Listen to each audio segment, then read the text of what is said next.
Bollywood industry या और कोई इंडस्ट्री हो, सब जगह उसूल यही है कि जब जब शिष्य ने गुरु से आगे निकलने की कोशिश की है या फिर जब जब बच्चे ने अपने गॉडफादर से आगे निकलने की कोशिश की है तो फिर गॉडफादर ने उस पर कहर बरसाया है।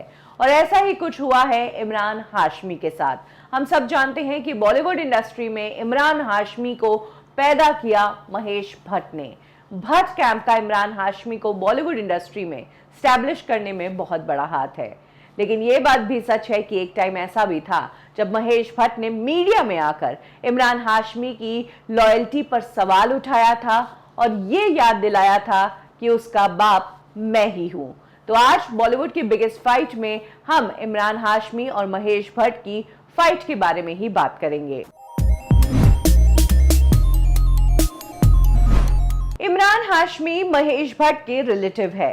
महेश भट्ट इंडस्ट्री में जाने जाते हैं न्यू कमर्स को लॉन्च करने के लिए। इसके पीछे उनके अपने कारण हैं, जो कि कंगना रनौत ने भी कहा था कि महेश भट्ट न्यू कमर्स को इसलिए लेते हैं क्योंकि न्यू कमर्स को इंडस्ट्री में आने के लिए लालच चाहिए होता है और इस लालच में वो काम करते हैं और महेश भट्ट कम पैसों में इन एक्टर्स से काम करवा के बड़ा पैसा बना लेते हैं। ये स्ट्रैटेजी है उनकी। हालांकि स्ट्रैटेजी कोई भी हो, लेकिन ये कहना गलत नहीं होगा कि इस इंडस्ट्री में बेहतरीन एक्टर्स को लॉन्च किया है भट्ट कैंप ने। और अगर बात करें भट्ट फैमिली के बच्चों की, तो भट्ट कैंप ने अपने फैमिली के बच्चों को भी लॉन्च किया, जिसमें से एक है इमरान हाशमी। इमरान हाशमी सबसे पहले नजर आए थे फुटपाथ में, लेकिन नोटिस हुए फिल्म मर्डर में। मर्डर सुपरहिट हुई और इस फिल्म में मल्लिका शेरावत और इमरान हाशमी की केमिस्ट्री को काफी पसंद किया गया था। इस फिल्म में ज्यादा करके इमरान हाशमी के जो इंटीमेट सीन्स थे वो बेहद पसंद किए गए। आगे जाके उन्होंने जहर, कलयुग, द किलर, जन्नत, राज जैसी फिल्मों में काम किया। ये सारी फिल्में भट्ट कैंप की ही थी और इमरान हाशमी की प्रेफरेंस भट्ट कैंप को ज्यादा रहती थी और अगर उससे टाइम मिलता था तो वो दूसरे बैनर की फिल्में साइन किया करते थे। इसी दौरान इमरान हाशमी को मिलन लूथरिया ने ऑफर की film once upon a time in Mumbai. ये फिल्म बहुत बड़ी फिल्म थी। इस फिल्म में अजय देवगन काम कर रहे थे। इमरान हाशमी के लिए ये बहुत बड़ा ब्रेक था और यहां से इमरान हाशमी की किस्मत बदलने जा रही थी। ये फिल्म जब बॉक्स ऑफिस पर रिलीज हुई तो फिल्म को बहुत पसंद किया गया। अजय देवगन के साथ इमरान हाशमी का अच्छा खासा लंबा रोल था और इस फिल्म ने इमरान हाशमी की बॉलीवुड इंडस्ट्री में किस्मत और इमेज दोनों बदल दी। इमरान हाशमी को भट्ट कैंप से फिल्में तो मिली, पहचान भी मिली, लेकिन सीरियल किसर की इमेज मिल गई। यानी कि उनकी हर एक फिल्म में कहानी हो ना हो, इमरान हाशमी का किसिंग वाला सीन तो होता ही था और अपनी सीरियल किसर वाली इमेज से इमरान हाशमी पीछा छुड़वाना चाहते थे और अब इमरान हाशमी को वैसा काम मिल रहा था। Once upon a time in Mumbai के बाद तो इमरान हाशमी को मौका भी मिल गया कि वो अब अपनी इमेज को चेंज कर ले। यही वो टाइम था जब इमरान हाशमी का फोकस भट्ट कैंप से शिफ्ट होकर बाहर के कैंप्स पर हुआ। इसके बाद द डर्टी पिक्चर, दिबांकर बैनर्जी के साथ शंघाई जैसी फिल्में वो काम कर रहे थे, यानी कि परफॉर्मेंस ओरिएंटेड फिल्में कर रहे थे। लेकिन side by side Imran Hashmi Bhatt camp के लिए भी काम कर रहे थे। बट भट्ट कैंप के पास इमरान हाशमी को ऑफर करने के लिए कुछ था ही नहीं। कभी मर्डर 2 तो कभी जन्नत 2, बस यही फिल्में, यानी कि फिल्मों के नाम पर इमरान की जो फिल्में थी उन्हीं की सीक्वल्स बनाई जा रही थी। तो कुल मिलाकर एक ऐसा स्टेज आ गया था जहां इमरान हाशमी की अपनी पहचान बन चुकी थी। फिल्म मेकर्स को इमरान हाशमी का काम पसंद आ रहा था। सीरियल किसर की इमेज से हटकर इमरान हाशमी जो काम कर रहे थे उसमें उन्हें सक्सेस भी मिल रही थी और तब भट्ट कैंप जो फिल्में उनसे करवा रहा था वो महज इमरान की पॉपुलैरिटी पर एनकैश करने के लिए ये फिल्में करवा रहा था, क्योंकि कहानियां कुछ नई नहीं थी, सिर्फ पुरानी कहानियों के सीक्वल्स बना रहा था। 2012 के बाद इमरान हाशमी ने भट्ट कैंप के साथ काम करना थोड़ा बंद कर दिया। उन्होंने बाहर के प्रोडक्शन हाउसेस को एक्सप्लोर करना शुरू कर दिया। इस दौरान उन्होंने करण जौहर की कंपनी के साथ उंगली नाम की फिल्म की। हालांकि फिल्म बॉक्स ऑफिस पर फ्लॉप रही। एक थी डायन और घनचक्कर जैसी अलग तरह की फिल्मों में इमरान हाशमी काम कर रहे थे। फिल्में अलग थी, सक्सेस मिले या नहीं मिले वो एक अलग बात है, बट इमरान हाशमी अपने सीरियल किसर की इमेज चेंज करना शुरू कर चुके थे। इसी दौरान भट्ट साहब को फिर से इमरान हाशमी की याद आ गई और उन्होंने इमरान हाशमी को वो फिल्म करने के लिए प्रेशराइज करना शुरू कर दिया जिसकी कहानी भट्ट साहब ने बहुत पहले इमरान हाशमी को सुना दी थी। ये कहानी थी एक इनविजिबल मैन की। मिस्टर इंडिया फिल्म आई थी, इनविजिबल मैन पर ही आधारित थी। उस फिल्म के फ्लॉप होने के बहुत ज्यादा चांसेस थे।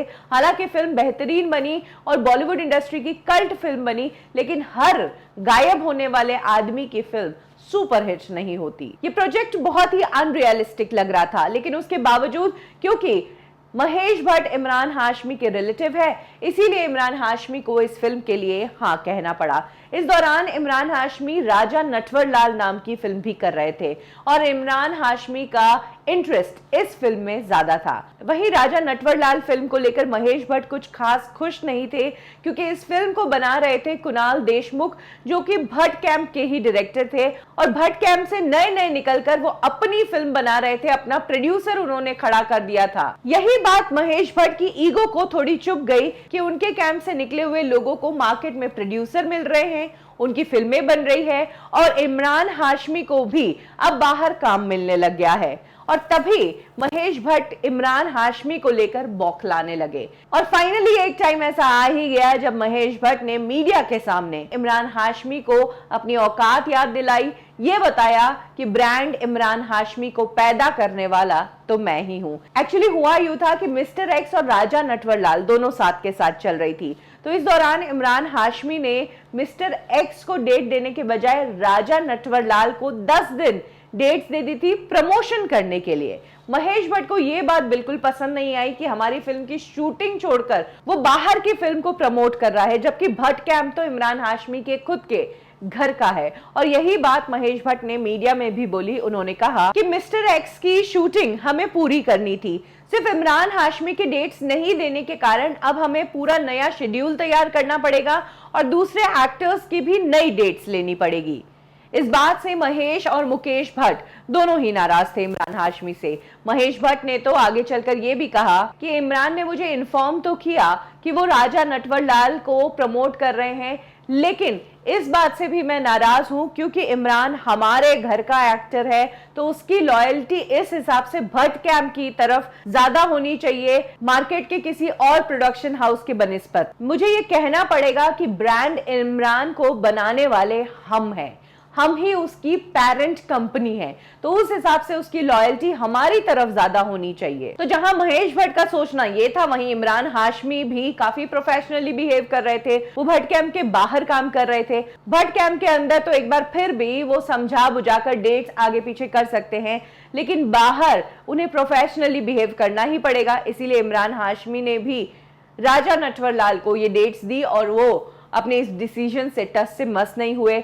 फिर फाइनली जब मीडिया ने इमरान हाशमी को भट्ट साहब के इस बाप वाले कमेंट के बारे में पूछा और उन्होंने कहा कि महेश भट्ट आपसे बहुत नाराज हो रहे हैं इस बात के लिए, तो इमरान हाशमी ने एक ऐसा जवाब दिया जिससे महेश भट्ट को यह समझ आ गया कि है तो मेरा ही शिष्य, लेकिन अब मेरे ही सिखाए गुर से ये मुझे ही काट रहा है। एक्चुअली इमरान हाशमी ने कहा कि भट्ट साहब हमेशा मेरे मेंटोर रहेंगे, लेकिन कई बार भट्ट साहब खुद भूल जाते हैं कि उन्होंने ही मुझे सिखाया कि एट द एंड अगर इस फील्ड में कुछ मैटर करता है तो वो है सक्सेस, फिर चाहे वो फेयर गेम खेलकर हो या फिर कोई गंदा गेम खेलकर। और इसीलिए मैं राजा नटवरलाल के साथ जा रहा हूं क्योंकि ये अच्छी फिल्म है और मैं चाहता हूं कि ये फिल्म सक्सेसफुल हो। और भट्ट साहब को नाराज नहीं होना चाहिए, बल्कि उन्हें तो खुश होना चाहिए कि मैं उन्हीं के सिखाए हुए नक्शे कदम पर चल रहा हूं।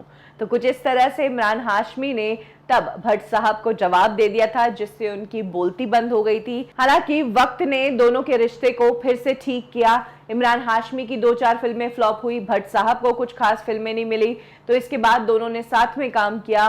फिल्म हमारी अधूरी कहानी और राज रीबूट में ये वो टाइम था जब इमरान हाशमी अपनी पर्सनल लाइफ में बहुत टफ दौर से गुजर रहे थे। उनके बेटे को कैंसर डिटेक्ट हुआ था, उन्हें फैमिली को भी टाइम देना था, पैसों की भी जरूरत थी और काफी स्ट्रगलिंग टाइम था। यही कारण था कि तब इमरान हाशमी ने ये 2 फिल्में भट्ट कैंप के साथ की, लेकिन उसके बाद एक बार फिर से उन्होंने भट्ट कैंप से दूरी बना ली। इनफैक्ट बॉलीवुड इंडस्ट्री से ही कुछ समय के लिए वो दूर रहे।